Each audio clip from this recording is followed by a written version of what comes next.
And we begin tonight with the latest inflation figures coming into us. The inflation rate for October 2017 has decreased marginally to 11.6% from 12.2% recorded in September 2017.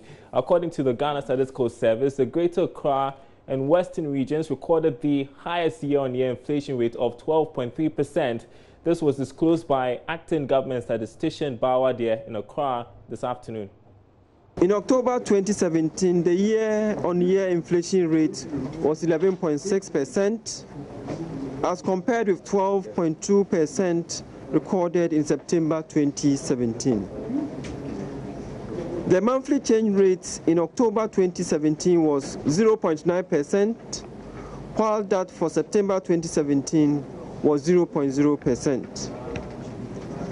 The year-on-year non-food inflation rate for October 2017 was 13.2%, as compared with 14.1% recorded in September 2017.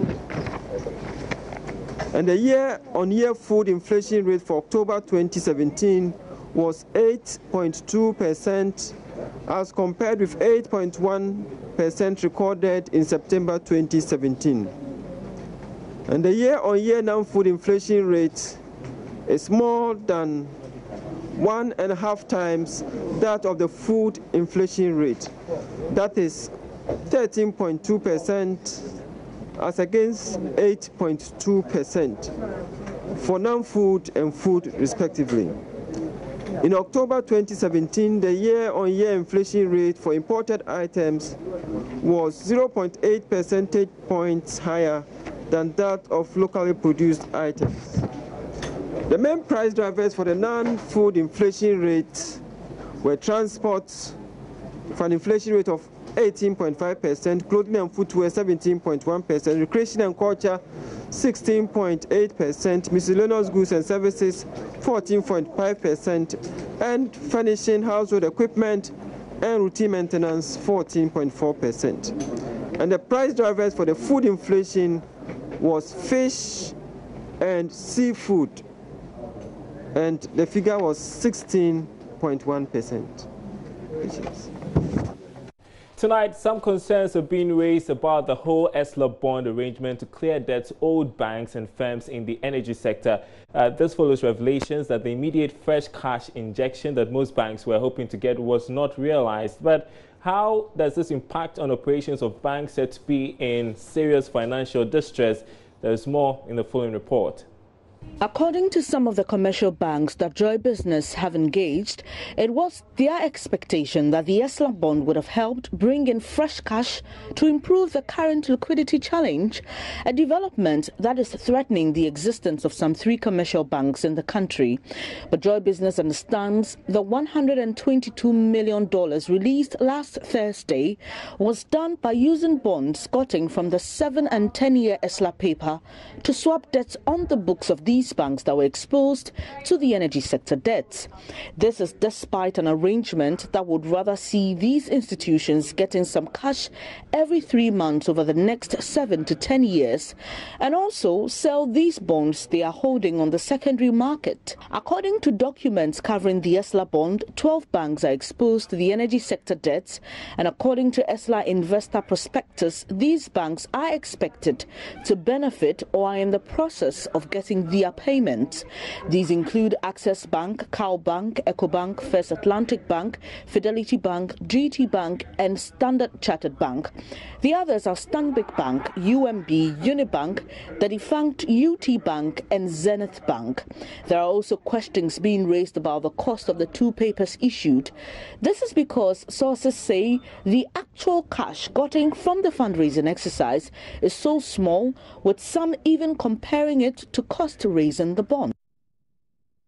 Meanwhile, Managing Director of Cow Bank, Frank Edu Jr., has been sharing his thoughts on the distressed position of banks and the intervention plans by the central bank to help these banks. Actually, it's the thing about banking is because the stock in trade is cash. The contagion effect of a negative activity at one bank can be fairly widespread. So we always caution reportage on banks to be circumspect and to be very careful. Because the minute you start talking about one or two banks being in distress, if there are 25 banks and nobody knows which two banks are in distress or potentially in distress, understand that the majority of people too are not necessarily conversant with the balance sheet of a bank. So if I am a depositor in a bank, I will not wait. I will just go and take my money from whichever bank, not even though my bank may not be the one in distress. So reporting on distressed banks must be factual and not speculative, and must be objective and to the point. And if there is a distressed bank, the bank must be singled out. Otherwise, you create a certain panic, as you said.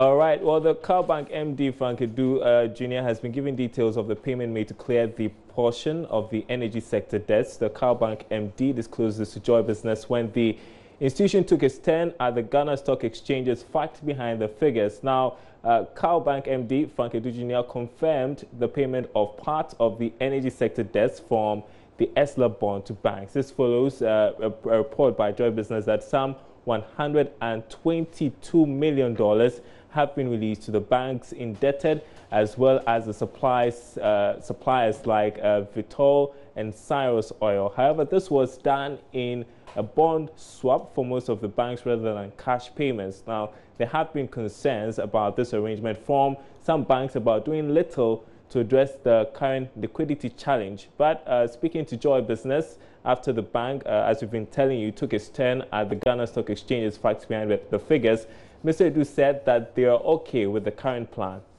This arrangement, as I said earlier, is very good for the banks. It's very good because you change asset class from an impaired loan to an investment grade paper. Okay? Now, this addresses the question of liquidity. It's a 7-year bond. It doesn't mean that you're going to hold it for 7 years. What it is saying is that I'm giving you a bond instead of cash. So there's a liquidity challenge there. But it's also a listed bond. So there's a secondary market going to develop in the trading of the bond. So if you have immediate liquidity needs, what you do after the bond is given you is you go to the market and you sell it. So if you're holding 100 million CDs in bonds, you go to the market and then you sell it, and somebody steps in your shoes and makes the yield on the bond. So it's not really a big challenge in terms of this particular arrangement that's been put in place, because there were some other banks who were looking forward to some cash to improve their liquidity challenge that they were facing. The banks are not going to collect, are not going to get cash. At least not this BDC, not this issue. It's all 542.1 million CDs of it is bonds. We have a formula for sharing those bonds, okay, which will go to the credit of the BDCs in the books of the banks.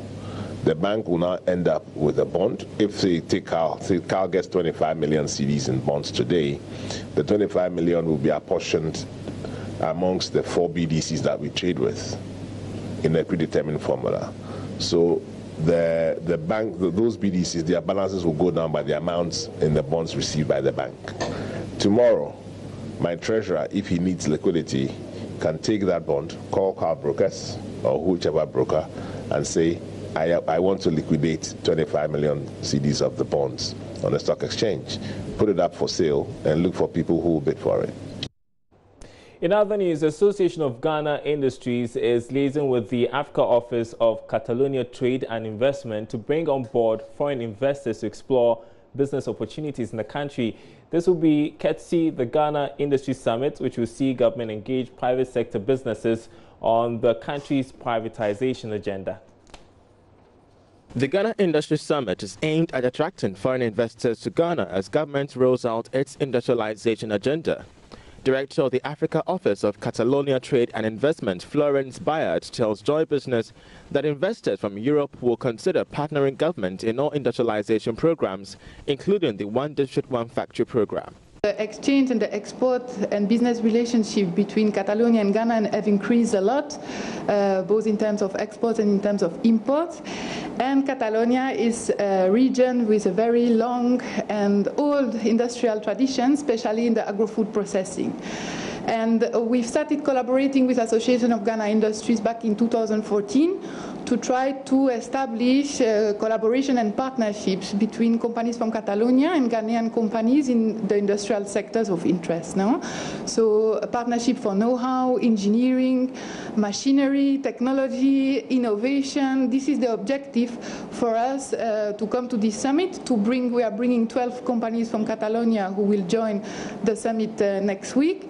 And our objective is definitely to position ourselves as a partner for the Ghana industry, for the Ghana industrialization program, for the One District, One Factory program, in terms of establishing win-win collaboration and partnership. Chief Executive Officer of the AGI, Seth Chuma Kwabwa, has been explaining to Joy Business the urgency of this summit. According to him, the summit will be used to gauge all available options for the rapid growth of the private sector. This year, because of the government's special orientation towards industrialization and government coming up with various initiatives to support industrial growth, we decided to further expand the scope of the local content exhibition and conference to include the industrial sector. So this one, the focus, even though all the key sectors we've been working in are all part of it, the focus is really on industrial sector. And for that reason, we have expanded the scope and invited various countries to be part of this. In this, the government initiative on One District, One Factory has caught on quite well, and we know, sitting in AGI here, a number of industries, a number of companies, a number of investors are coming from the various parts of the world trying to invest in Ghana. So this time around, we have countries such as the Catalonia, which is Spain. A number of industries from Spain are coming.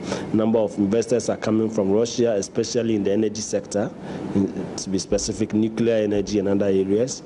We also have some companies coming from the UK and then Kenya, because the African countries are also showing interest in the government initiative on One District, One Factory.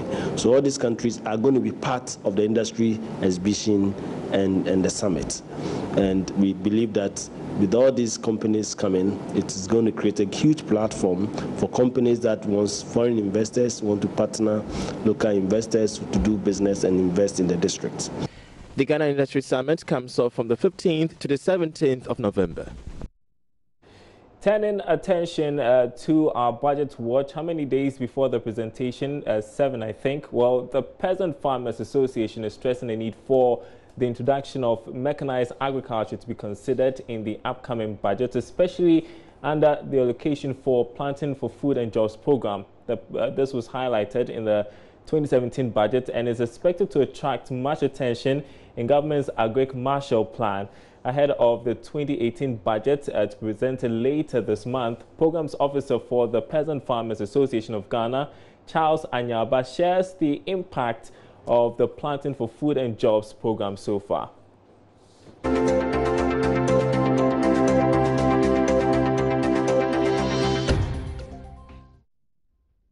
In terms of farmers' access to inputs like fertilizer and seed, yes, I can confidently say that majority of farmers this year were able to purchase fertilizer and the seeds, because the price that we were getting was half the price of the market price. And apart from that half, we've been made to pay half again. And then when we sell, we'll pay the other half. So because of that, many people were actually able to access this input. Apart from accessing the input, there were people who, because of cost of fertilizer and seeds, could not expand their farms. But because fertilizer prices have reduced and there is also postponed payment, they have also increased. If they were producing 2 acres, they've been able to increase it to 3 acres. So in terms of access to input and the increase in farm sizes, yes, I think the Planting for Food and Jobs have been able to do that so far. I expect the budget to actually address issues related to post-harvest, issues related to mechanization.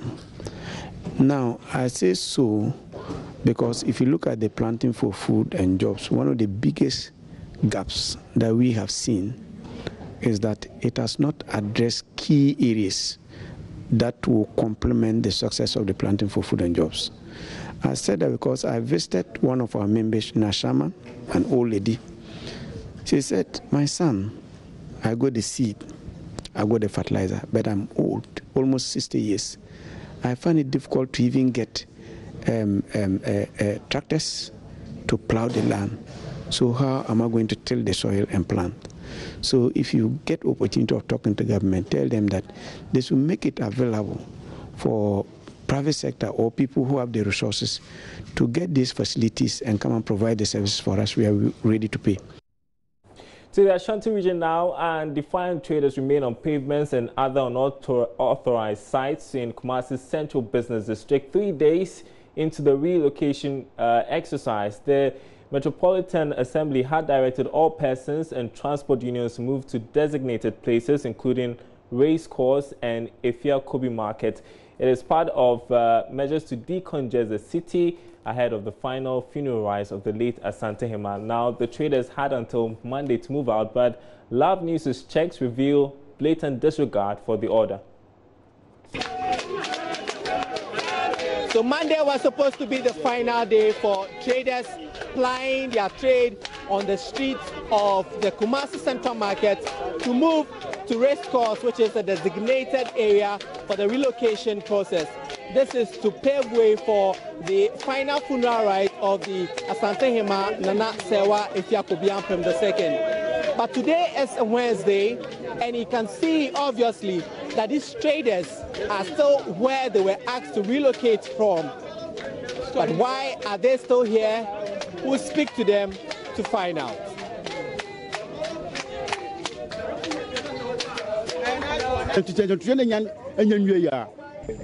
We are ready to move to race course, but the place is not prepared for us to settle. That is why we are still here.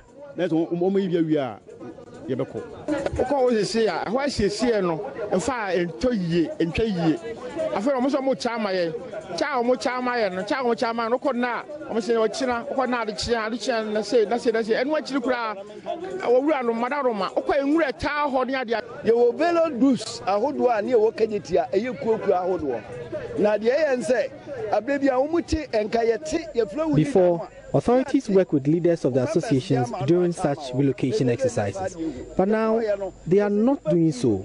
That is why it is in a mess now. 60 to 70%.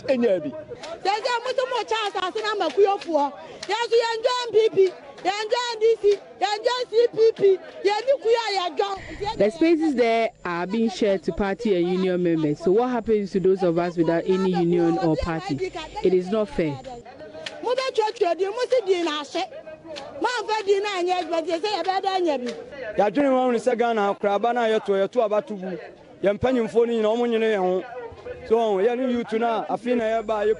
Our leaders have disappointed us.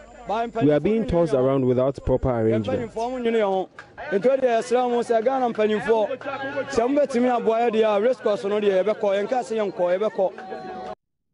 You're watching Business Live. We are taking a short break. The Joy Business van is up next.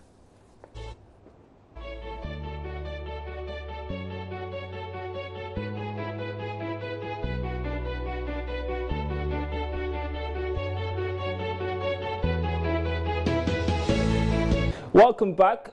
We've become much dependent on courier and delivery services these days, especially with the growth of e-commerce. It's become one of the essential services for individuals and businesses too. Now, two entrepreneurs just ventured into the business and will be sharing the experiences on today's edition of the Joy Business Van, which is up next.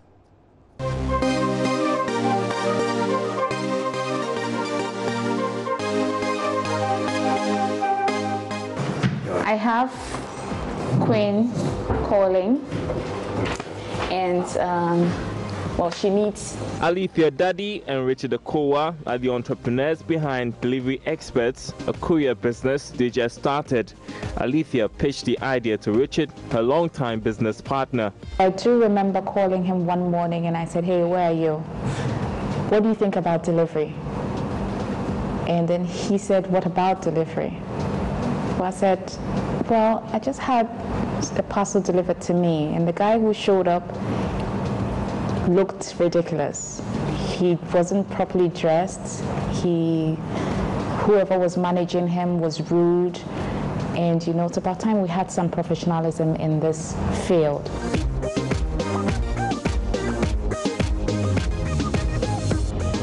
So when that idea came, I was like, oh, I just sat down and then we tried to run the numbers. And I said, okay, this should be a great idea. So that's when I called her back and I said, come by and let's sit down and put pen and paper together, because if we have to do this, then obviously we have to do it and do it well.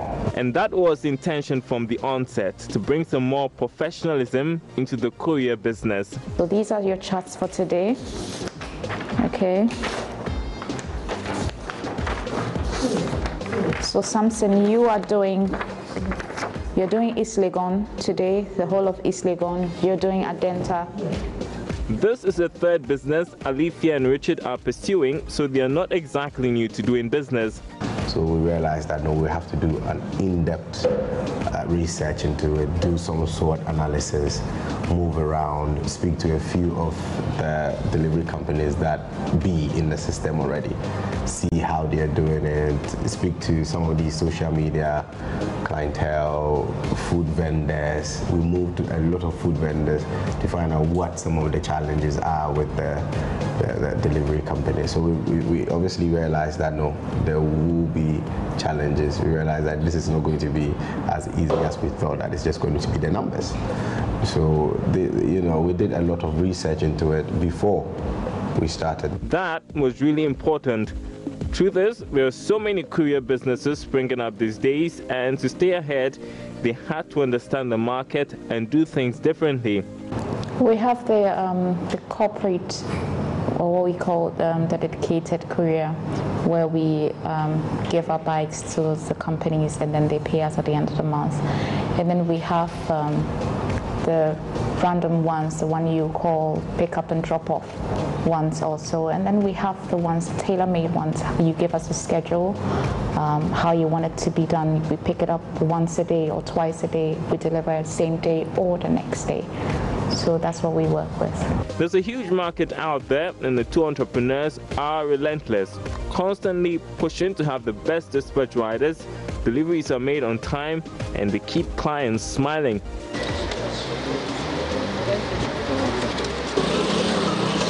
One of the challenges any courier business faces is reaching clients in areas where there is no proper addressing system. The worst part of it is when you have a dispatcher trying to deliver, let's say, pizza to you. And then they have their phone in their ear, they're riding, and they're asking for directions. There's noise, they keep telling you, I can hear you, madam, and then still you're trying to take directions. So like she said, what we do really is we try to position the riders that have a fair idea of where they are going. So we have something from Agboboloshi. We're not just trying to move the next rider available. We're trying to use a rider who is quite familiar with Agboboloshi. So it makes it quite easy for him to take directions from the client. Unlike their previous businesses, Delivery Experts is showing much promise as the number of deliveries grow by the day. More clients, you tell me, is what they need to scale up. We're planning to expand. For now, that's what we can think of, to expand mainly in Africa. Next year, every quarter, we're planning to expand even more every quarter. In 5 years, we're just hoping to have branches everywhere. So the main focus is to expand gradually. Regions, countries, close by countries. Focus is mainly on West Africa. Alifia and Richard's immediate plan, though, is to expand the coverage outside the Greater Accra region.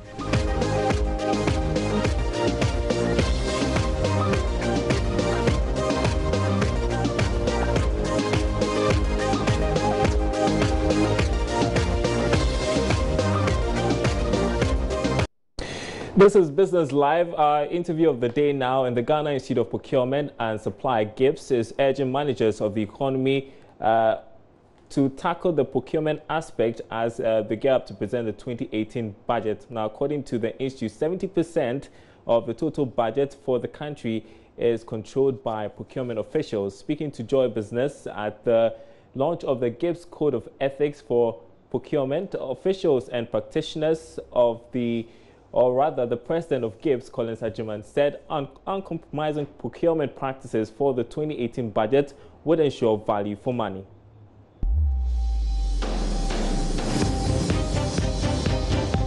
Interview of the day. We enjoin all CEOs, all business leaders to request the signing of the Code of Ethics from Ghana Institute of Procurement and Supply if they are recruiting procurement people, so that at least locally we'll be able to regulate their behavior. Your expectation for the 2018 budget?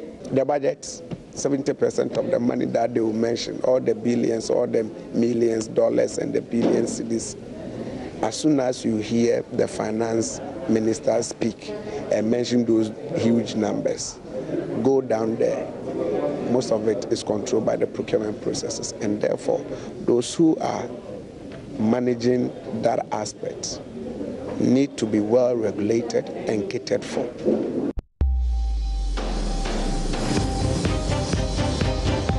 Interview of the day.